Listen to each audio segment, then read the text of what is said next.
ये कर्म परंपरा बहुत पीड़ा देती है। सबसे पहले बुद्धि को अधीन करके संसार में सत्यत्व भाव रख करके बार बार दुख विपत्ति संकट जन्म मरण, कितना प्रपंच है। राग द्वेष का तो जाल फैला हुआ है, ईर्ष्या मात्सर्य हृदय को जला रहा है, काम क्रोधादि ये एक क्षण भी चैन नहीं लेने दे रहे।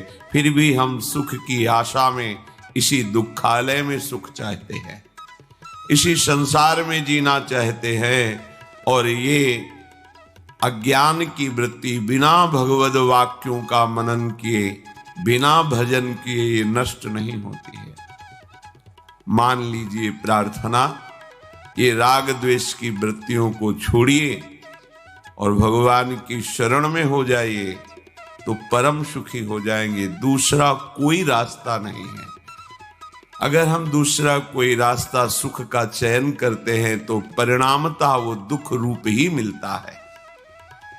अगर आप प्रभु की शरण में होकर भजन करें तो दुखालय संसार भी मंगल भवन बन जाए, दसों दिशाएं आपके लिए आनंदमयी हो जाए। अगर हम अपने कर्म के बल से सुख चाहेंगे तो नहीं मिल सकता, कर्म योग से सुख मिल सकता है। योग भगवत चरणारविंद में चित्त वृत्ति का समाहित होकर समर्पित हो जाना। अगर प्रभु से संबंध नहीं है तो वो कर्म है, और जहां प्रभु से संबंध स्वीकृत हुआ, भगवत भाव हुआ, वही कर्म योग बन जाता है। और कर्म योग परमानंद प्रदान करता है, और कर्म ये दुख ही प्रदान करते, चाहे जिस लोक में जाए उसको कभी शांति नहीं मिलती।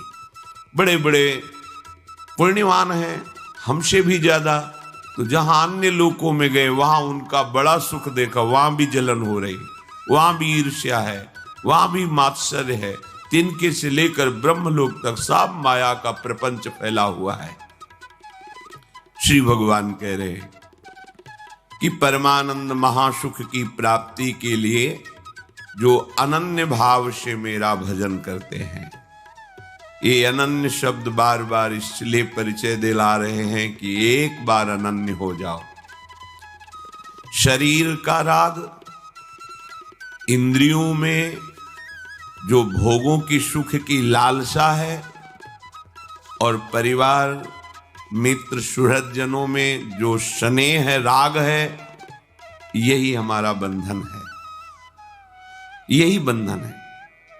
अगर इसको आप बंधन मान लेंगे तो मुक्त होने की इच्छा होगी, पर आपने तो इसे सुख मान लिया, बंधन मानते ही नहीं है, तो परिणामतः दुख ही दुख भोगते चले जा रहे हैं। कल एक भगत जी कह रहे थे अश्रु प्रवाह करते हुए, वृद्धावस्था है, मेरी पत्नी पधार गई, पर रात दिन उसकी याद आती है और मैं रोता हूं। विचार कीजिए, शरीर तो चला गया लेकिन शरीर की स्मृति बनी है, और इतनी जोर की बनी है कि उनको असह्य हो रहा है वियोग। धन्यवाद का पात्र उसी समय जी हो जाता है जब ऐसी स्थिति प्रभु के लिए हो जाती है। सच्चिदानंद प्रभु की स्मृति में वो रोता है तो जगत पावन करने वाला बन जाता है। कोई भी निरंतर हमारे साथ नहीं रह सकता। हमारा शरीर भी हमारे पास नहीं है, अब भी केवल तुम मान रहे हो। ये प्रतिपल मृत्यु का ग्रास होता जा रहा है। जैसे अंजुली को चाहे जितना जोर बांध करके जल लो, वो जल क्षीण ही होता चला जाएगा। ऐसे ही तुम्हारी आयु प्रति क्षण नष्ट हो रही है, प्रति क्षण मृत्यु का ग्रास बन रही है। आपको समझ में नहीं आ रहा। बस यही समझ प्रदान करने के लिए भगवत प्रेमी महात्माओं की वाणी में प्रभु बैठ करके उपदेश करते हैं कि तुम समझ जाओ तो परमानंद में मगन हो जाओगे।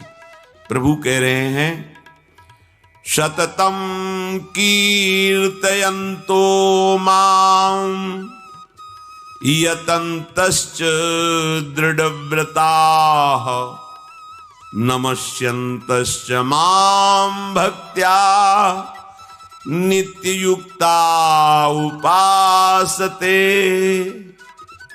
हे अर्जुन,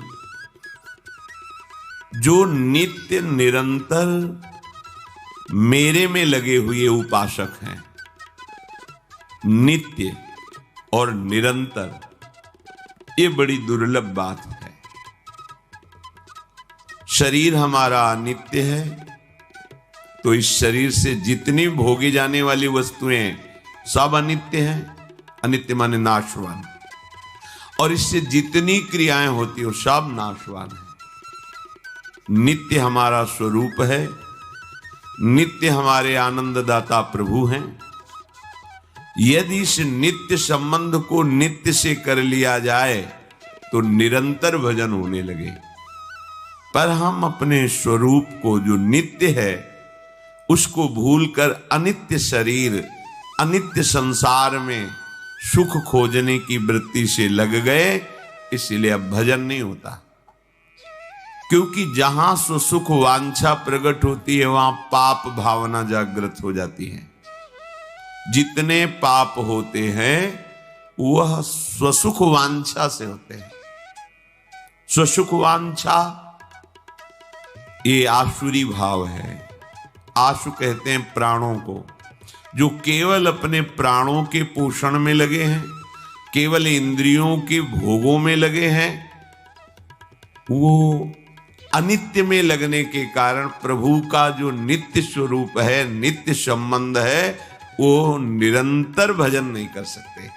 इसलिए पहले भजन करने के लिए हमें आवश्यक है अनित्य वस्तुओं को अनित्य मानना। यदि गलती को गलती मान लोगे तो सुधार हो जाएगा, और गलती को गलती ना मानकर उससे गुण बुद्धि से तो कभी सुधार होने वाला नहीं। हम लोगों की सबसे बड़ी गलती ये हो गई है कि शरीर को मैं मान करके भोगों में सुख है, स्नेह संसार में सुख है, बस ये बहुत बड़ी भूल है। और सब हम इसी में विचर रहे हैं। ऐसा नहीं है कि कोई दो चार से भूल हुई हो। भूमि परत भा ढावर पानी, तिम जीवहि माया लपटानी।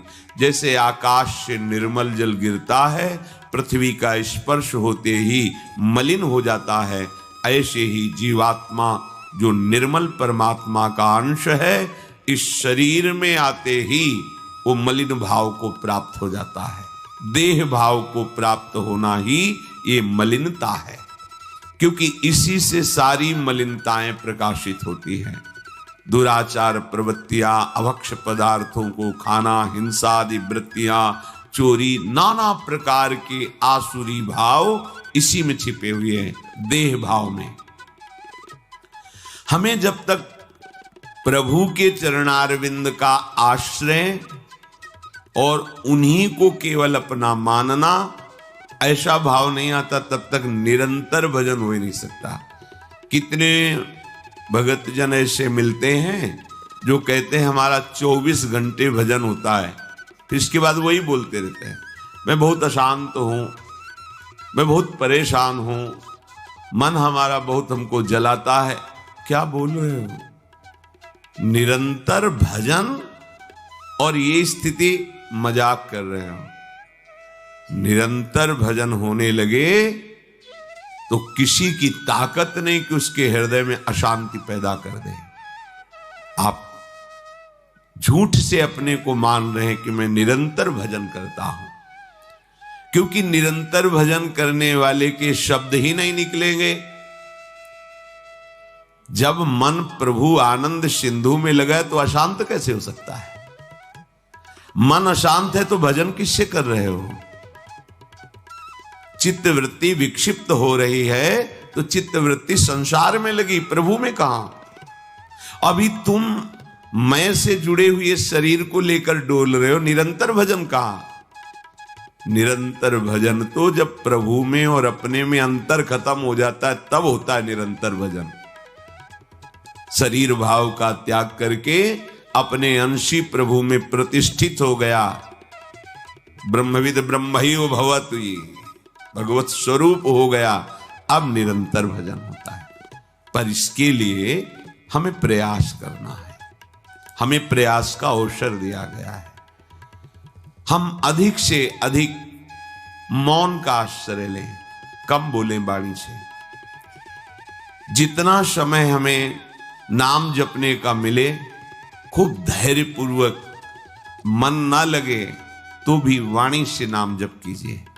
मंत्र को तो वैखरी बोलने के लिए मना किया गया है, वाचिक, पर नाम को आप गुनगुना सकते हैं, जोर से गा सकते हैं, बोल बोल के जप सकते हैं, राधा राधा राधा राधा। लेकिन मंत्र को उपांशु से आगे नहीं बोल सकते। वाचिक मंत्र को बोलना ये गुरु अपराध है, क्योंकि गुरुदेव ने नियम दिया है कि मंत्र को बाहर उच्चारण न होने पावे, ओठ के अंदर ही जपे। पर नाम ऐसा महामहिम है कि आप उच्च स्वर स्तंभद सर्वदैव, ऊंचे स्वर से भी आप गा सकते हैं, मध्यम स्वर में भी गा सकते हैं, आप गुनगुना भी सकते हैं, आप ध्यान भी कर सकते हैं, आप मानसिक भी जप कर सकते हैं। तो इस सतत अभ्यास करने से असत संसार का चिंतन छूटे। बस खास बात यह है, जहां असत संसार का चिंतन छूटा तो हृदय में ऐसे आनंद की उमगन होती है कि अपने आप भजन चलने लगता है, फिर भजन करना नहीं पड़ता। जो श्री भगवान यह कह रहे हैं, दृढ़ व्रताहा, उसका दृढ़ नियम हो जाता है।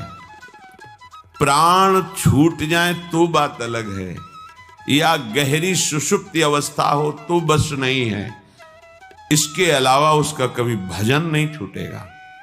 और जिसका ऐसा भजन होता है तो सोवत हूँ रसना रटे राधा कृष्ण सुनाम। हृदय में जब हमारी प्रभु की नाम की बार बार आवृत्ति होती है तो सुषुप्ति में भी नाम चिदानंदमय है, वो चलता रहता है। भले हमें बोध हो या ना हो, पर नाम चलता रहता है। नैहतः परमो लाभो देहिनाम भ्राम्यतः मिहि, यतो विंदेत परमाम शांतिम नश्यति संसृति।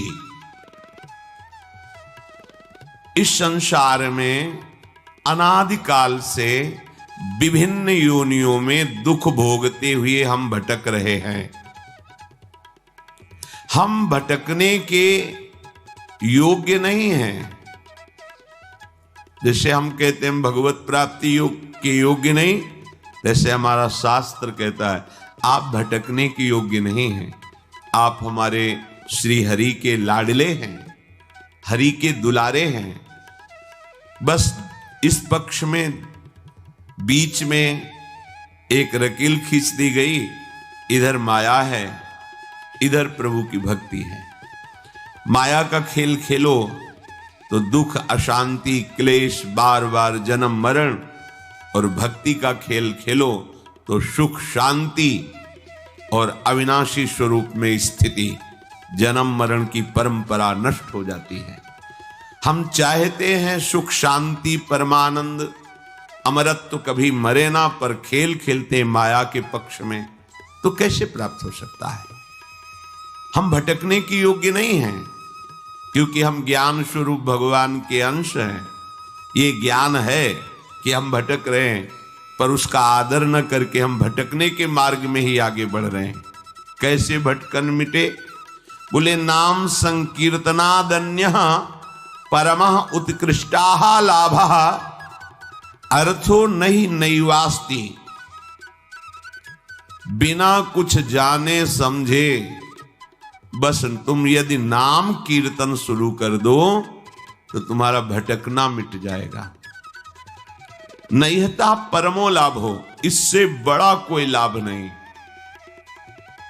नाम चल रहा है, इससे बड़ा कोई लाभ नहीं। प्यारे, आपको लगता है कि एक दिन में हमने 1 लाख रुपए कमाए, ठीक है, पर आप पूरे दिन में 1 लाख कमाने पर एक बार भी भगवान का नाम नहीं लिया, तो पूरे जीवन में रोज 1 लाख कमाइए, और जब आप मरोगे शरीर तो छूटेगा, नाशवान है, फिर आपके पास क्या जाएगा?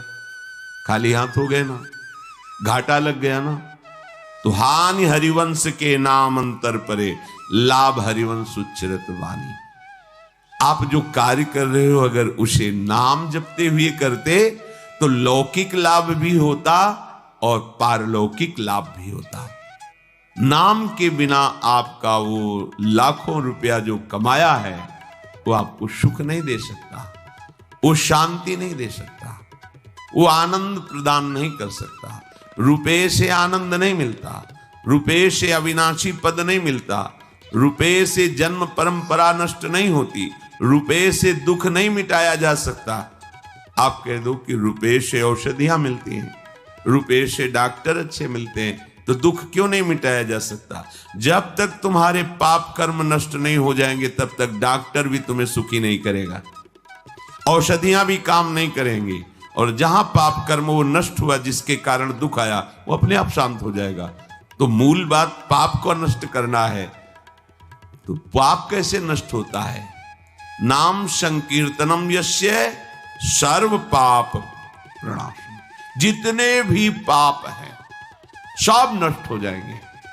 नाम संकीर्तनम यस्य, जिनका नाम कीर्तन संपूर्ण पापों को, तो संपूर्ण पाप नष्ट हुए तो दुख पूरा नष्ट हो गया। सच्ची मानिए, दुख हमें मिलते ही पाप कर्म से है, तो इसलिए नैहता परमो लाभ हो। कोई भी लाभ नाम के उच्चारण के बराबर नहीं हो सकता। आप भगवान का नाम ले रहे हैं, जिस श्वास में नाम ले रहे हैं धन्य हो गई वो श्वास, जिस मिनट में नाम ले रहे हैं धन्य हो गया वो मिनट। बाद में देखेंगे आप, क्योंकि अपने लोग नाम की कीमत नहीं जानते, ना तो विश्वास हो पा रहा है और ना हमें उसकी कीमत पता है। तो ऐसे लगता है संत जन ऐसे कहते रहते हैं। नाम बहुत कीमती वस्तु है, ये परिणाम में आपको समझ में आएगा। यद्दग्गे विषम्यु परिणामे अमृतोपमम, जिसकी शुरुआत विष जैसी लगे उसका परिणाम अमृत जैसा होता है। जैसे प्रातःकालीन ब्रह्म मुहूर्त में उठना, स्नान करके भगवत आराधन के लिए नाम जप सत्संग कीर्तन आदि, ये विष जैसा लगता है। और 8, 9, 10 बजे तक सोना, ये अमृत जैसा लगता है। तो यद्दग्गे अमृतोपमम परिणामे विषम्यु, जिसकी शुरुआत अमृत जैसी लगे। भोग दृष्टि रखना, पाप दृष्टि रखना, मनमानी आचरण करना, ये अमृत जैसा लगता है, लेकिन इसका परिणाम बड़ा भयंकर दुखदाई होगा। और संयम में रहना, मन को रोकना, इंद्रियों को गलत विषयों के भोग में न जाने देना और नाम जप करना, ये विष जैसा लगता है, लेकिन परिणाम में अमृत मिलेगा। परिणाम अमृतोपमम नैहता परमो लाभो देहि नाम भ्राम्यता में ही। इस संसार में भ्रमित लोगों को परम लाभ प्रदान करने वाला ये नाम है। नाम यतो विंदेत परमाम शांतिम नश्यति संस्कृति ही। ये सब आवागमन के चक्र को मिटा करके परम शांति परम सुख प्रदान करने वाला नाम है। यतः कीर्तनात् परमाम शांति मोक्षम विंदेत तस्य संस्कृति जन्म मरणादि दुखम च नश्यति मोक्षो भवतीत्यर्थः। परम शांति, परम पद, आवागमन चक्र से मुक्ति, ये स्वाभाविक हो जाएगी। आप केवल नाम जप कीजिए।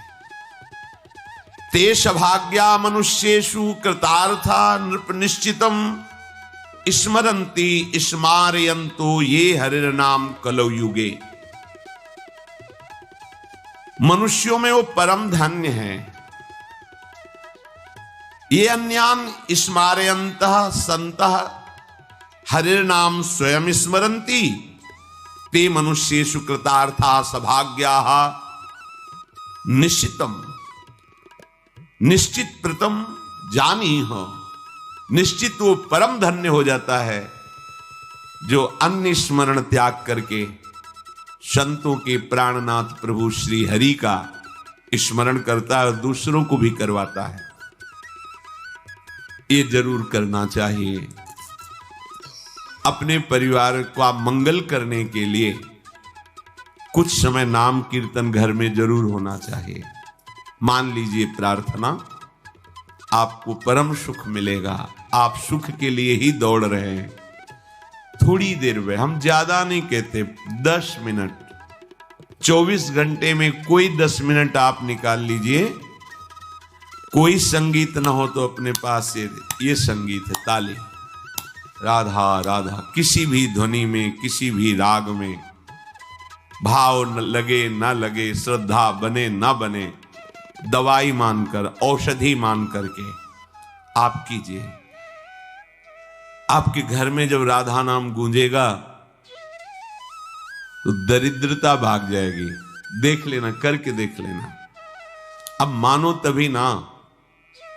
आपके घर में कोई भी कभी प्रेत आत्मा प्रवेश नहीं कर पाएगी। आपके परिवार वालों पर किसी का टुटका नहीं चलेगा।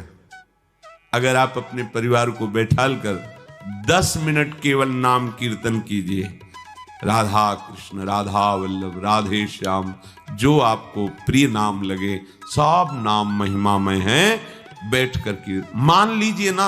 आप मानते नहीं हैं, सुनते तो बहुत हैं, आचरण में नहीं उतारते। 24 घंटे में कभी एक ऐसा समय रखिए जब आप अपने परिवार के साथ प्यार से बैठ करके और प्रभु का नाम की, फिर आप देख लेना, खुद देख ले। 10 मिनट, 24 घंटे में हम 10 मिनट की बात कह रहे हैं।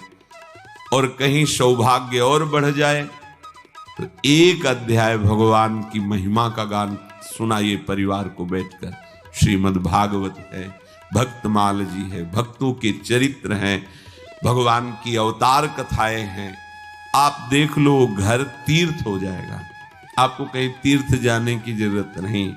लोग परेशान होते हैं, हमारे तो 7.5 शनिचर का प्रकोप है, या ऐसा वैसा, पता नहीं किसी ने क्या कर दिया है। ये सब भ्रम हट जाएगा।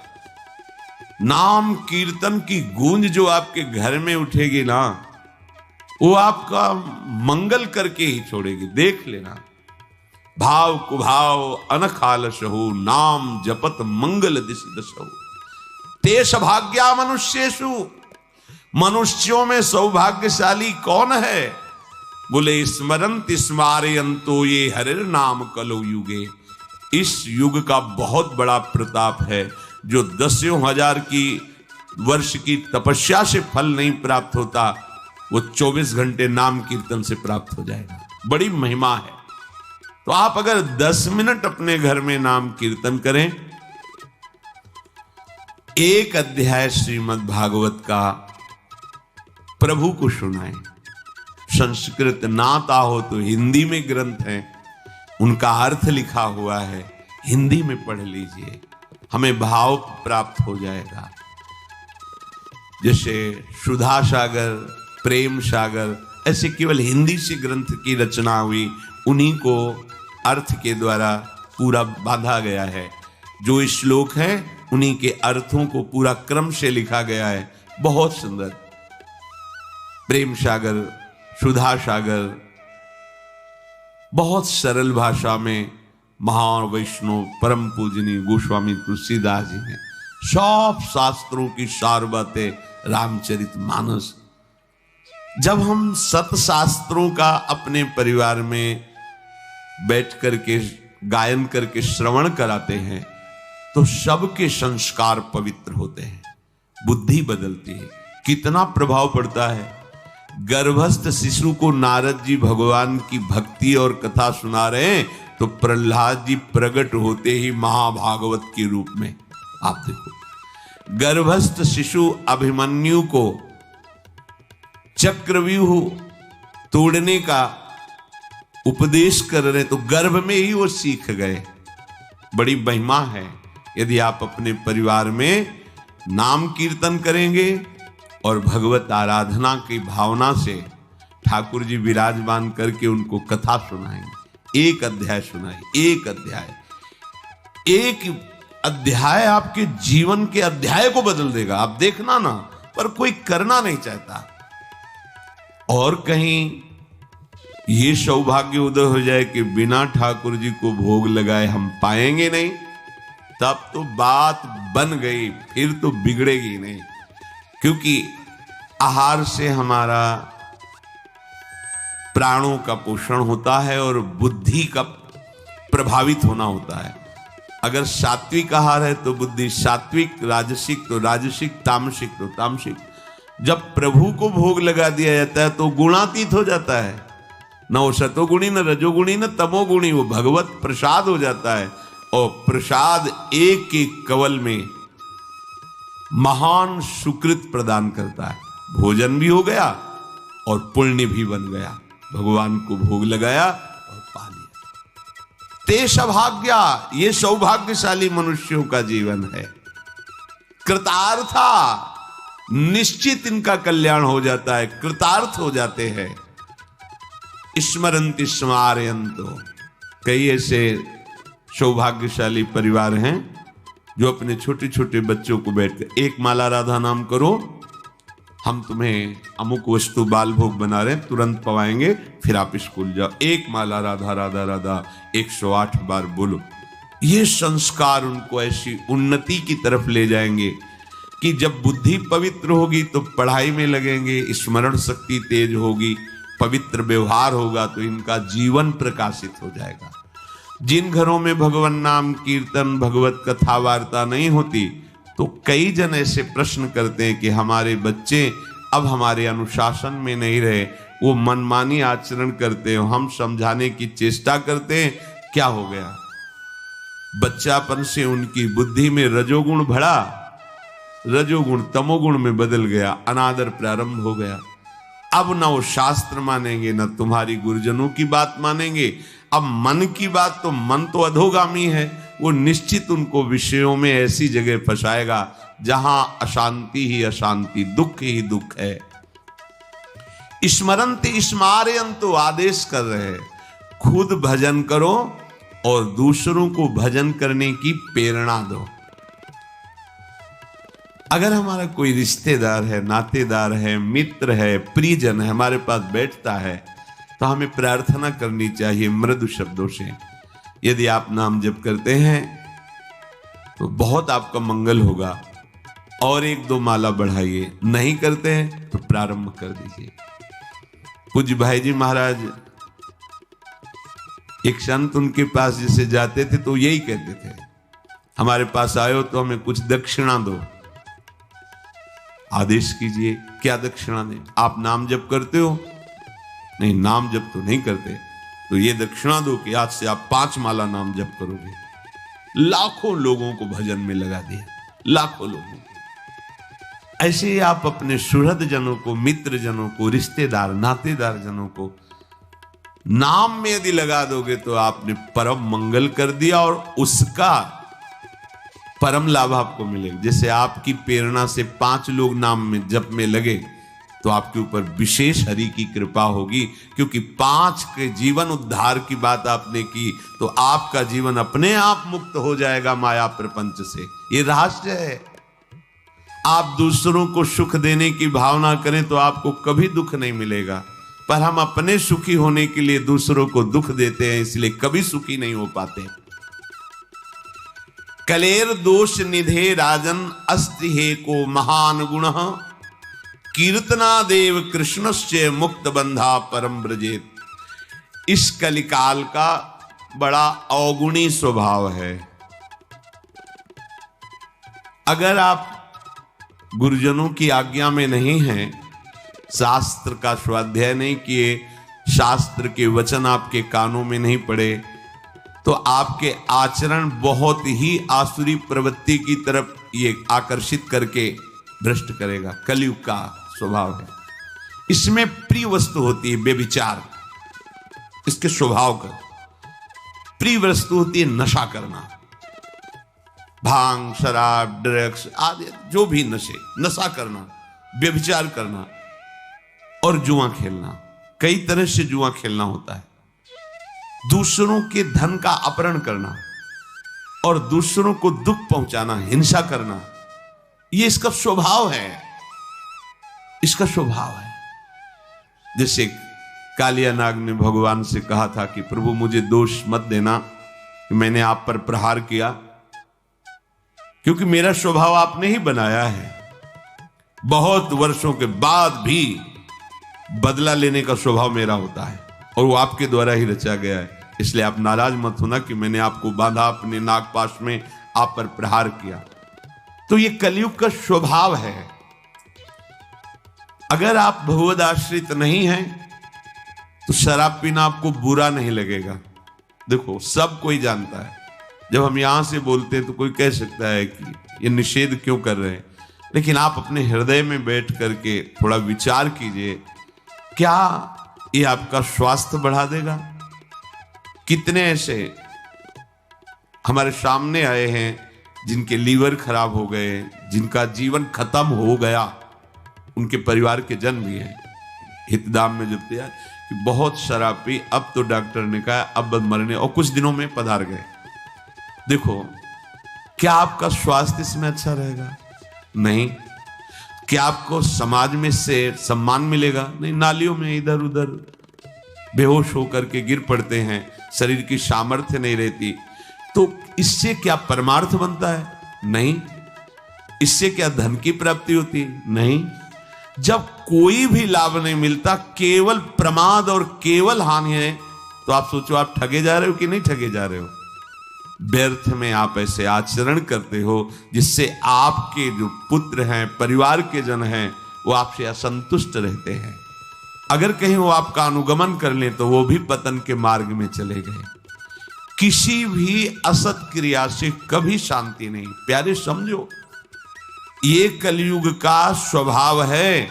यदि आप प्रभु का आश्रय नहीं लिए, सत शास्त्रों का स्वाध्याय या श्रवण नहीं करते, तो आपको शराब पीने में हिचक नहीं होगी, क्योंकि स्वभाव है कलयुग का।